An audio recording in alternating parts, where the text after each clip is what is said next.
নমস্কার বন্ধুরা, আজকে চলে এসেছি চিকেনের রেসিপি নিয়ে। প্রথমে চিকেনটাকে ভালো করে ধুয়ে রেখে দিয়েছিলাম। তারপর তার মধ্যে হলুদ গুঁড়ো, নুন আর জিরে গুঁড়ো, কাশ্মীরি লঙ্কার গুঁড়ো, গরম মশলা গুঁড়ো দিয়ে ভালো করে ম্যারিনেট করেছিলাম। আর দই দিয়েছিলাম।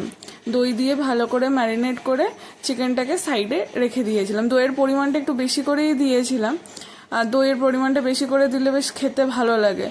এই যে ভালো করে ম্যারিনেট করে একদম সাইডে রেখে দিয়েছিলাম। মোটামুটি ওই 1 ঘন্টার মতন রেখে দিয়েছিলাম। তারপর কড়াইতে তেল গরম করে তার মধ্যে গোটা গরম মশলা ফোড়ন দিয়ে পেঁয়াজ কুচিগুলো দিয়ে ভালো করে ভেজে নিয়েছিলাম। যখন গোল্ডেন ব্রাউন হয়ে এসছে পেঁয়াজ কুচিগুলো, তখন সামান্য একটু টমেটো পিউরি আর একটু বেশি করে বেটে রাখা রসুন দিয়ে ভালো করে ভাজা ভাজা করে নিয়েছিলাম। তারপর ম্যারিনেট করে রাখা যে চিকেনটা, সেই চিকেনটা দিয়ে ভালো করে কষিয়ে নিয়েছিলাম। যখন দই দেওয়া আছে, দইয়ের থেকে যখন ওই তেল ছেড়ে আসবে, তখন ডুমো ডুমো করে কেটে রাখা আলু, সেটাকে ভালো করে ভেজে নিয়েছিলাম নুন হলুদ দিয়ে। ভেজে সাইডে তুলে রেখেছিলাম। সেই আলুগুলোও দিয়ে ভালো করে কষিয়ে নিয়েছিলাম। যতক্ষণ ভালো করে কষানো যায় ততই চিকেনের স্বাদ বেশি বাড়ে আর কি।